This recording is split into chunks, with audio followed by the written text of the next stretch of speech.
ಈಗ ಅಣ್ಣಾಮಲೈ ಅವ್ರ ಕತೆ ಏನು ಸರ್? ಪಾಲಿಟಿಕ್ಸಲ್ಲಿ ಎಲ್ಲದಕ್ಕೊಂದು ಟೈಮ್ ಬರಬೇಕು. ಸಿಂಗ ಮನಸ್ಕೊಂಡಿದ್ರು, ಅಲ್ಲೋಗಿ ಮಂಗ ಮಾಡ್ಬಿಟ್ರೆ ಅಂತಾರೆ. ಬಿಜೆಪಿ ಬಿಟ್ರಾ ಅಣ್ಣಾಮಲೈ ಅಥವಾ ಇದಾರ? ಸದ್ಯದಲ್ಲೇ ನಾಮಿನೇಷನ್ ಫೈಲ್ ಮಾಡ್ತಾ ಇದ್ದೀನಿ. It is getting finalised. ಕೊಯಂಬತ್ತೂರಿಂದ ಎಲ್ಲೂ ಆಗತ್ತೆ ಅಂತ ನಾನು ಕೇಳ್ಪಟ್ಟೆ. 2 ಸರ್ತಿ ಅವಕಾಶ ಕೊಟ್ಟಿದ್ದಾರೆ, 2 ಸರ್ತಿ ಹಿನ್ನಡೆ ಆಯಿತು. But next will definitely DMK with its vulgar money power ಇಂದ they feel very threatened by Annamalai. ಅವ್ರಿಗೆ ಯಾರ್ದು ಭಯ ಇಲ್ಲ, ಬರೀ ಅಣ್ಣಾಮಲೈದು ಮಾತ್ರ ಭಯ ಅವ್ರಿಗೆ. ಅಣ್ಣಾಮಲೈ ಇರಬಾರ್ದು ಅವ್ರಿಗೆ.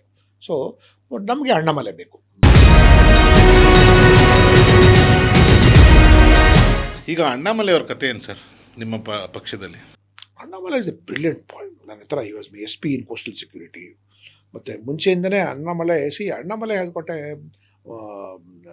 ರೀಜನಲ್ ಅಡ್ವಾಂಟೇಜ್, ಅಲ್ಲಿ ಕೂಡ ಕಮ್ಯುನಿಟಿ ಅಡ್ವಾಂಟೇಜ್ ಕೂಡ ಇದೆ ಅವ್ರಿಗೆ ತಮಿಳ್ನಾಡಲ್ಲಿಗೆ.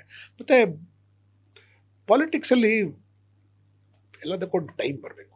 Nothing you cannot overtake time, you cannot resign ಮಾಡ್ಬಿಟ್ಟೋದ್ರಲ್ಲ ಸರ್, ಸಿಂಗ ಮನಸ್ಕೊಂಡಿದ್ರು, ಅಲ್ಲೋಗಿ ಮಂಗ ಮಾಡ್ಬಿಟ್ರೆ ಅಂತಾರೆ ಜನಗಳು. ಅಂದರೆ ಸೋಷಿಯಲ್ ಮೀಡಿಯಾದಲ್ಲಿ ಬರೋದೆಲ್ಲ. He still continues to be a very, very prominent person in Tamil Nadu over there. See, this is what you call people's pressure. ನೀವು 2 ದಿನ ಅವ್ರ ಬಗ್ಗೆ ಎಲ್ಲೋ ಗೊತ್ತಾಗಿಲ್ಲ ಅಂದರೆ ಎಲ್ಲೋ ಹೋಗ್ಬಿಟ್ರು ಅಂತ ಹೇಳಿದ್ರು. ಸೊ ಈಸ್ ಆಲ್ಸೋ ಇಂಡಿವಿಜುವಲ್ ಬರ್ತಾರೆ and is person with still is there in BJP. Very much in BJP ಬಿಟ್ರಾ ಅಣ್ಣಾಮಲೈ ಅಥವಾ ಇದಾರ? ಬಿಟ್ಟಿಲ್ಲ. ಈಗ 26ನೇ ಚುನಾವಣೆಗೆ ಅವರು ಕಂಟೆಸ್ಟ್ ಮಾಡ್ತಾರೆ. ಈಗ ತಾನೇ ನಿಮ್ಮ ಮನೆ ಮೇಲೆ ಹತ್ತಾ ಇರುವಾಗ ಮೆಟ್ಲ ಮೇಲೆ ಅಲ್ಲಿಂದಾನೇ ಮಾತನಾಡಿದೆ. ಸದ್ಯದಲ್ಲೇ ನಾಮಿನೇಷನ್ ಫೈಲ್ ಮಾಡ್ತಾ ಇದ್ದೀನಿ. It is getting finalised. Aravakurichi ಅಥವಾ ಕೊಯಂಬತ್ತೂರಿಂದ ಎಲ್ಲೂ ಆಗತ್ತೆ ಅಂತ ನಾನು ಕೇಳ್ಪಟ್ಟೆ ಬೇರೆಯವ್ರ ಕಡೆಯಿಂದ, ತಮಿಳ್ನಾಡು ಇದ್ದಾನೋ. So it will be done. BJP is a huge. ಯಾಕೆಂದರೆ ನಾನು ಕೇಳಿದ ಏನಕ್ಕೆ ಅಂದರೆ ಅಣ್ಣಾಮಲೈ ಅವ್ರ ಬಗ್ಗೆ ಈಗ 2-3 ದಿನದಿಂದ ಅವ್ರಿಗೆಲ್ಲೂ ಸೀಟೇ ಕೊಟ್ಟಿಲ್ಲ, ಅವ್ರಿಗೆ ಟಿಕೆಟೇ ಕೊಟ್ಟಿಲ್ಲ ಯಾವ ಕ್ಷೇತ್ರದಿಂದನೂ ಅಂತ ಒಂದು ನ್ಯೂಸ್. ಪ್ರಧಾನಮಂತ್ರಿಗೂ ತುಂಬ ಅವ್ರ ಬಗ್ಗೆ ತುಂಬ ಪ್ರೀತಿನೂ ಇದೆ, ಗೌರವನೂ ಇದೆ, ವಿಶ್ವಾಸನೂ ಇದೆ ಅವ್ರ ಮೇಲೆ. ಅಮಿತ್ ಶಾ ಅವ್ರಿಗೂ ಅವ್ರ ಬಗ್ಗೆ ವಿಶ್ವಾಸ ಇದೆ. ಯಾವ ಥರ ಪ್ರೀತಿ, ವಿಶ್ವಾಸ, ಗೌರವ ಸರ್? ಅವಕಾಶ ಕೊಡೋದ್ರಲ್ಲಿ ನಮ್ಮ ಪೊಲಿಟಿಕಲ್ ಪಾರ್ಟಿ ಒಳಗೆ ಇದೆಲ್ಲ ಪ್ರೀತಿ, ವಿಶ್ವಾಸ, ಗೌರವ ಅಂದರೆ it has to result into ಅವಕಾಶ. ಸ್ಟೇಜಸ್, ವೇವ್ಸ್, ಅದಕ್ಕೆ ಹೇಳಿದ್ದು.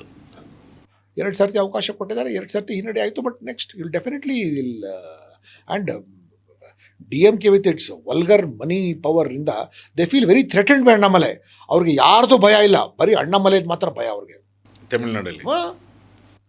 ಇನ್ಯಾರಿದ್ದಾರೆ ಬೇರೆ ಲೀಡರ್ಸು ಹೈಲಿ ಎಜುಕೇಟೆಡ್, ಅವ್ರಿಗೆ ಎಕನಾಮಿಕ್ಸ್ ಕರೆಕ್ಟಾಗಿ ಗೊತ್ತು, ಪಾಲಿಟಿಕ್ಸ್ ಗೊತ್ತು, ಸೋಷಿಯಾಲಜಿ ಗೊತ್ತು, ಸೈಕಾಲಜಿ ಗೊತ್ತು ತಮಿಳ್ನಾಡು ಬಗ್ಗೆ.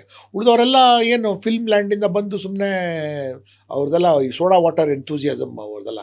ಬಟ್ ಅಣ್ಣಾಮಲೈ ಸಂಬಂಧ ಅವ್ರಿಗೆ ಗವರ್ನೆನ್ಸ್ ಏನಂದರೆ ಗೊತ್ತಲ್ಲ, ಆಡಳಿತ ಏನಂದರೆ ಗೊತ್ತು. ಸೊ ಅದಕ್ಕೆ DMKದವ್ರಿಗೆ ಅಣ್ಣಾಮಲೈ ಕಂಡ್ರೆ ಭಯ ಅಂದರೆ ಭಯ ಅವ್ರಿಗೆ. ದಟ್ಸ್ ವೈ ಅವ್ರಿಗೆ ಯಾರು ಗೆಲ್ದಿದ್ರೂ ಅಣ್ಣಾಮಲೈ ಗೆಲ್ಲಬಾರ್ದು ಅವ್ರ ಪ್ರಕಾರ, ಅಣ್ಣಾಮಲೈ ಇರಬಾರ್ದು ಅವ್ರಿಗೆ. ಸೊ ನಮಗೆ ಅಣ್ಣಾಮಲೈ ಬೇಕು. ಸೊ ನಿಮ್ಮದು ಅವ್ರದ್ದು ರಿಲೇಷನ್ಶಿಪ್ ಹೇಗಿದೆ ಅಣ್ಣಾಮಲೈ ಅವ್ರದ್ದು? Annamalai is actually very junior to me. 2012-13 ನಾನು 90 batch. So almost 22 years difference. ಯಾಕೆಂದರೆ ಇಬ್ಬರು ಒಂದೇ ಪಾರ್ಟಿಲಿ ಇದ್ದಾರಲ್ಲ, ಆ ಕಾರಣಕ್ಕೋಸ್ಕರ. ಬಟ್ ಏನಂದರೆ ನಾವು is a big leader. Is a big leader. I have lot of respect for him, lot of affection for him. ಮತ್ತು ಅವರು ಉಡುಪಿ SP ಇರುವಾಗನೂ ಅವ್ರ ಜೊತೆ ನಂಗೆ ಹತ್ತಿರದ ಒಡನಾಟ ಇತ್ತು. ಮತ್ತು ನಾನು ಕೋಸ್ಟಲ್ ಸೆಕ್ಯೂರಿಟಿ ನೋಡ್ಕೊಳ್ತಾ ಇದ್ದಾಗ ಆ ಸಮಯದಲ್ಲಿ ಬ್ಯಾಂಗ್ಳೂರ್ ಸಿಟಿಲಿ ಅವರು DCP ಆಗಿದ್ದರು, ನಮ್ಮ ಏರಿಯಾ DCP. ಬಸವನಗುಡಿಲಿ ಮನೆ ಇದೆ.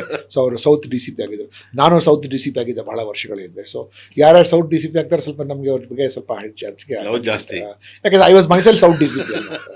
ಅದೇನೆ ದಕ್ಷಿಣದ ಬೆಂಗಳೂರು ನಗರ ದಕ್ಷಿಣ DCP. ಒಳ್ಳೇದಾಗತ್ತೆ ಅವ್ರಿಗೆ ಡೆಫಿನೆಟ್ಲಿ. ಎಲ್ಲ ಪಾಲಿಟಿಕ್ಸಲ್ಲಿ ಏನಿದ್ರೆ nothing happens overnight. So silent ತುಂಬ ಚೆನ್ನಾಗಿ ವರ್ಕ್ ಮಾಡುತ್ತೆ. ಸೊ ಆಗುತ್ತೆ, ಅದು ಡೆಫಿನೆಟ್ಲಿ ಆಗುತ್ತೆ. Yes sir, thank you very much. ಹೆಚ್ಚಿನ ವಿಡಿಯೋಗಳಿಗೆ ಪ್ರತಿಧ್ವನಿ ಯೂಟ್ಯೂಬ್ ಚಾನೆಲ್ ಸಬ್ಸ್ಕ್ರೈಬ್ ಮಾಡಿ, ಬೆಲ್ ಐಕಾನ್ ಕ್ಲಿಕ್ ಮಾಡಿ.